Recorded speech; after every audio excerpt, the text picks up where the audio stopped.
Hello students and viewers, welcome to my Radiant Classes. Class 10th के लिए बच्चों आज हम जो न्यू कोर्स लगा है इसमें सभी 10th क्लास के बच्चों के लिए डस्ट ऑफ स्नो के बाद फायर एंड आइस में हमने स्टूडेंट सभी को पिछले वीडियो में हमने सभी को सेंट्रल आइडिया विद हिंदी बताया था और आज आपका ये सेकंड एक और क्वेश्चन है, वन मोर क्वेश्चन इस पोएम से। कौन सा आता है सभी को हमने अपने प्लेलिस्ट में डाल रखा है, कौन सा? Stranger question answers. तो आपका fire and ice by Robert Frost जो है वो इसमें जो 4 लाइंस का ये स्ट्रेंजर दे रखा है। फर्स्ट हम सबसे पहले इसके स्ट्रेंजर क्वेश्चन आंसर बताने से पहले आपको सभी को हम इसका हिंदी में अर्थ बता रहे हैं कि इसका हिंदी में अर्थ क्या है। जिन बच्चों को हिंदी में अर्थ निकालना आ जाता है बच्चों, वो आराम से स्ट्रेंजर में से क्वेश्चन आंसर को छांट करके लिख देते हैं। उनमें से 2 क्वेश्चन तो आपके कॉमन होते हैं, पोएम का नाम, पोइट का नाम और राइमिंग वर्ड्स। ये हमने पहले प्री वीडियोज़ में भी हमने आपको स्ट्रेंजर क्वेश्चन आंसर में बताया है। तो सबसे पहले आपका हिंदी का अर्थ बताते हैं इसे। Without wasting your time let's get start the Hindi explanation of this 4 lines from this poem fire and ice by Robert Frost. Let's start. सबसे पहले देखिए बच्चों, सम से the world will and in fire. कुछ लोग कहते हैं कि संसार का अंत अग्नि से होगा। सम से इन आइस। कुछ लोग कहते हैं कि संसार का अंत बर्फ से होगा, आइस बर्फ को कहते हैं। From what I have tested of desire. कभी कहता है कि कभी इच्छा को अग्नि के समान मानता है। किसको? डिजायर जो होती हैं, मनुष्य के सामने जो असीमित इच्छाएं होती हैं उनको कभी क्या करता है? अग्नि के समान मानता है। और I hold with those who favour fire. कभी कहता है, आई यहाँ किसके लिए है?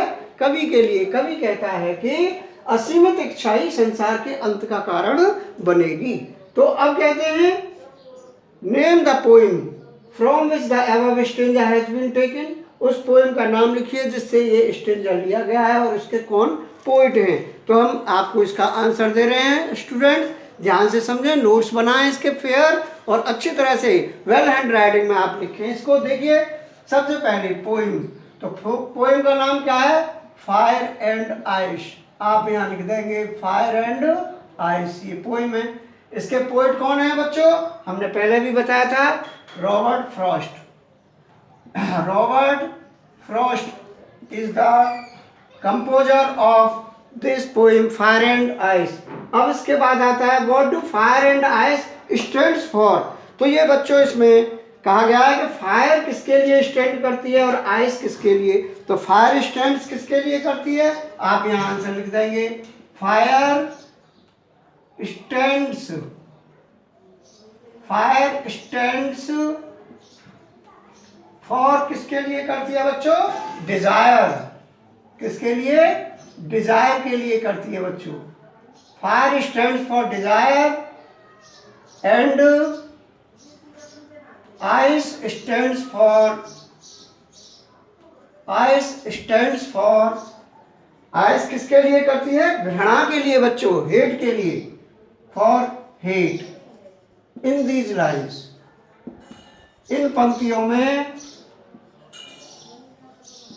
फायर डिजायर के लिए करती है और आइस हेट के लिए स्टैंड करती है।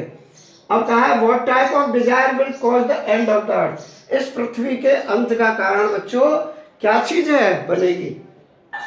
किस प्रकार की डिजायर? असीमित इच्छा। असीमित इच्छा कहते हैं boundless. Boundless and limitless desire will cause the end of the earth। ये हो गया बच्चों बाउंडलेस, असीमित, लिमिटलेस।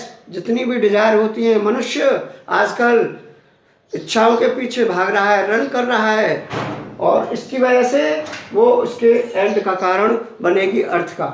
अब आता है point out rhyming words. Rhyme word कौन से होते हैं? जो एक जैसे सेम प्रोनाउंसिएशन में स्टूडेंट्स बोले जाते हैं। जैसे देखिए फायर डिजायर, तो क्या लिखेंगे आप यहाँ, फायर राइम्स विद डिजायर। ये एक जैसे प्रोनाउंसिएशन है, एक जैसी आवाज़ आ रही है, तो आपने इसको लिख दिया। इस प्रकार बच्चों ये सभी के लिए बहुत ही most important stanza question answer था from the poem fire and ice by Robert Frost with Hindi explanation के साथ मैंने आपको बताया। आपके एग्जाम में 2 ही क्वेश्चन आते हैं, लेकिन मोर देन 2 मैंने आपके लिए यहाँ लिख दिए हैं। कोई से भी आए आपको बनाना आना चाहिए। और जो बच्चे मेरे चैनल से पहली बार जुड़े हैं, वीडियो फर्स्ट टाइम देख रहे हैं, उनके लिए कहूँगा मेरे चैनल को लाइक और शेयर और सब्सक्राइब अवश्य करें, ताकि आपको आगे सबसे पहले आपको ही नोटिफिकेशन मिले, और बेल आइकॉन भी दबाएं ताकि आपको नोटिफिकेशन टाइम टू टाइम मिलता रहे। तो thanks for watching my video. Have a good day with best wishes to all the students. My lecture is over. Thank you very much.